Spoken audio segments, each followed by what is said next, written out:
Pinailan na mga kababayan sa Supreme Court ng mga dilawan si Inday dahil sa pagmamahal sa confidential funds. Yung 125 million pesos na nilunok po sa loob ng 11 days. Ayan ngayon ang breaking news. Galing po sa Philippine Daily Inquirer. Supreme Court asked to declare OBP's 125 million secret fund in 2022 unconstitutional. Ayan po, mga kababayan. Mag-file daw ng kaso. Sabihan niya ni Inday, mag-file. O di pinagbigyan natin. Ayan po yung balita. Pagbigyan niya natin. But before ko mga kababayan ibigay sa inyo yung complete story, click subscribe muna dito sa ating YouTube channel and hit the notification bell para lagi po kayong updated sa mga kaganapan dito sa ating bansa.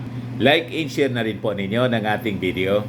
At wag na rin po ninyo mga kababayan na skip yung ating mga commercial ads para tuloy-tuloy lang ang pag-unlad ng Bagong Pilipinas. Sa mga naghahanap pala po ng malinis at spacious fitness gym, magbisita lang po kayo sa aming Colossal Fitness Gym. We also offer Grab car rental with our brand new 2023 model ng Toyota Innova. Yan po mga kababayan yung aming Toyota Innova.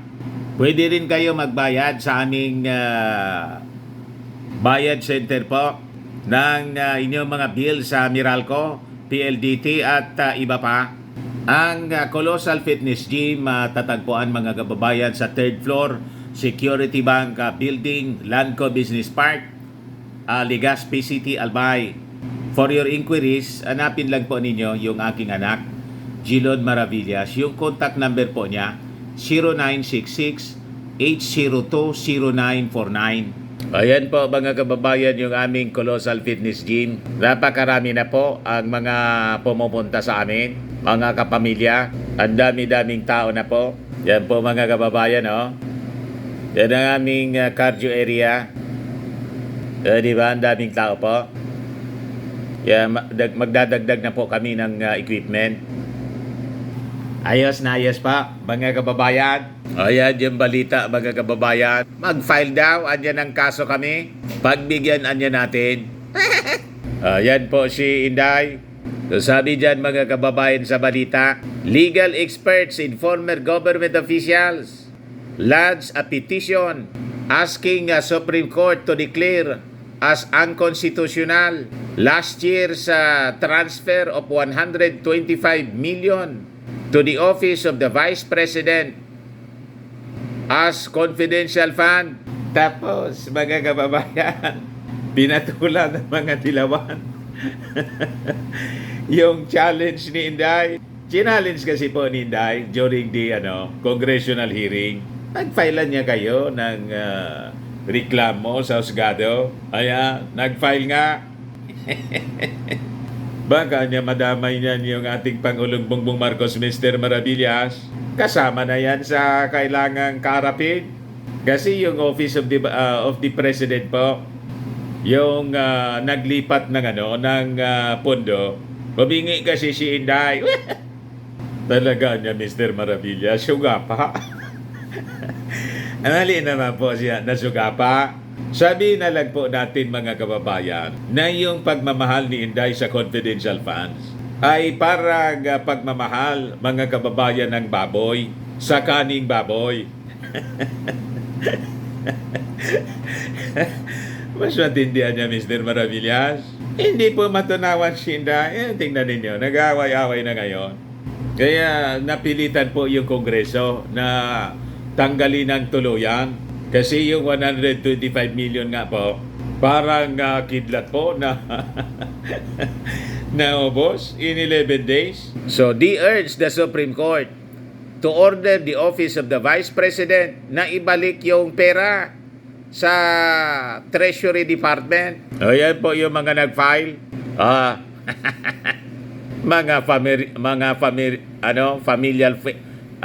familiar faces po.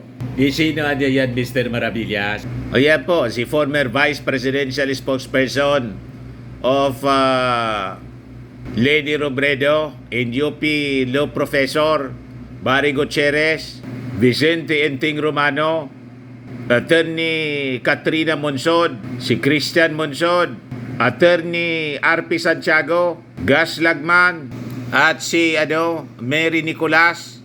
Yung mga dilawan po, pinatulan si Inday. Naghamon kasi mga kababayan si Inday. Yan po. Sabi diyan, mag-file daw ng kaso eh. So ito, pinagbigyan natin.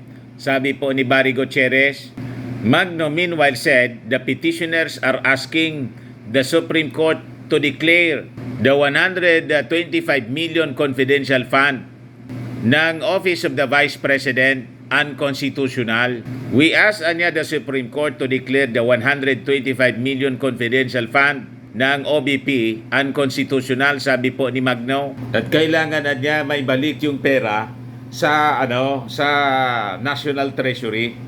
Sa kanilang 49-page petition, the petitioners argued that the decision ng Department of Budget and Management daw allowing the release of 125 million to serve as confidential fund ng OBP was a clear usurpation of the exclusive power ng Congress.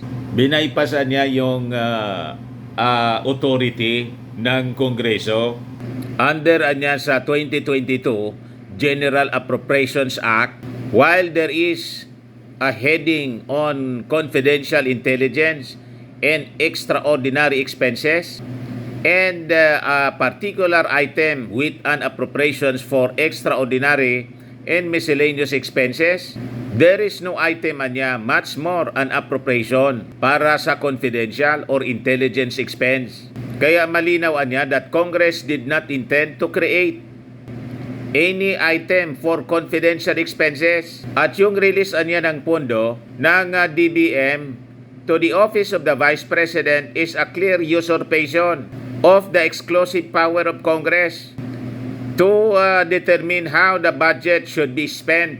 Sabi mga kababayan ng mga petitioners. So as a background story mga kababayan, noong August 28,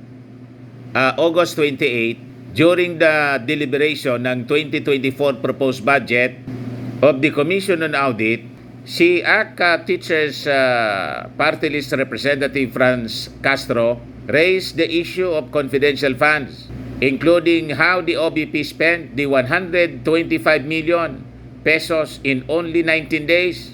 Pero nadiscover during the plenary deliberation last month ni Marikina 2nd District Representative in House Committee on Appropriations Senior Vice Chair Estela Luz Kimbo na yung 125 million pesos ginastos po ni Inday 11 days lang. Ubos! Yun mga kababayan yung naging dahilan kung bakit biglang nagbaliktaran na yung mga congressmen. Tinanggalan ng confidential funds po si Inday. Na ito na ngayon yung naging resulta. Umatake si Maudigs, matapos magbisita si Inday sa kanyang tatay. Siniraan po yung Kongreso. At ito ngayon yung latest po. Tumayo mga kababayan kahapon si Speaker Martin Romualdez and the majority ng mga congressmen. Nagpasa ng resolution po. Nagkukundi na po sa tinawag nilang coercion, pananakot ni Maudigs. Sabay resign mga kababayan ni Congressman Gonzales bilang member ng PDP Laban. Ngayon, ito yung latest tungkol sa confidential funds ni Inday. May mga senador, mga kababayan na gusto daw i-reinstate yung 650 million confidential funds ni Inday. Yan po, mga kababayan ng balita ngayon. Breaking news na naman. 9 senators reportedly want Sara's confidential funds back. Bakit naman niya Mr. Maravillas yung background ni Inday? Mga 1,000 peso bills. Yan ang linigay dyan ng Politico News. Sa kanang impact leadership po. Iniman po ako naglagay niyan. Poncio Pilato naman po ako. Hugas kamay. Di ba? Baka maakusa tayo rito na naninira. Nagkukwento lang po tayo, mga kababayan. Kung anong lumalabas na kwento dyan sa mainstream, kinikwento lang po natin. O yan po yung balita. Kalaban ng magaling din tumirada yung impact leadership po. Kalaban ng hindi man na tinutuloy. Kalaban ng bayan. So sabi dyan, at least 9 senators reportedly want to reinstate Vice President Sara Duterte's 600 million confidential funds despite the House of Representatives' decision to reallocate them for national security, particularly in the West Philippine Sea. According to a report by Politico, the following senators are allegedly in favor of reversing the reallocation of Duterte's confidential funds. Yung mga senador po ay sina Robin Padilla, Bong Revilla Jr., Senator Bato, Jingo Estrada, Lito Lapid, Tol Tolentino, Cynthia Villar, tapos si Pia Cayetano. Yung mga barkada po ni Inday. Di ba? Siyam na mga senador, minority. Yung mga kontra naman po, may unang 5. The rest, wala pang posisyon. Sino niya, Mr. Maravillas, yung 5? Ayan po yung 5, mga kababayan. Si Chis Escudero, si Sani Angara, si Rafi Tolfo, Coco Pimentel, pagkatapos si Risa Ontiveros. Sabi dyan, at least 5 senators reportedly want the Senate to follow the House of Representatives' decision to remove the 625 million pesos Vice President Sara Duterte's confidential funds under the proposed 5.7 trillion national budget.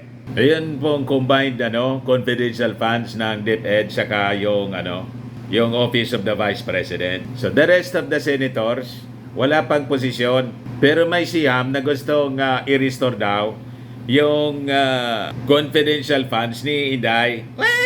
Tingnan na lang natin, abangan natin yung deliberation ng Senado kung ano yung mangyayari. Ayos pa? O baka lang gusto ninyo po itong itry, Firmax Firming and Lifting Cream. Pinapahid po sa mga pulses in affected area. Mainam po sa paninigas na mga kaso-kasuan. Ito naman po, Automax Revitalizing Serum. Sa mukha naman po yung application. Anti-aging po siya. You will look 10 years younger than your age. Sa mga cancer patients naman po, Ningxia Red Mix Fruit Drink. Hindi man po siya gamot, food supplement siya. Kaya lang, gawa siya mga kababayan sa goji berry. Yung goji berry may anti-cancer properties. O ngayon, yung mga inquiries po ninyo, dumiritso na lang kayo sa aming messenger sa Facebook para masagot namin agad. Ayos, ako po si Dante Maravillas. Bye-bye po. God bless.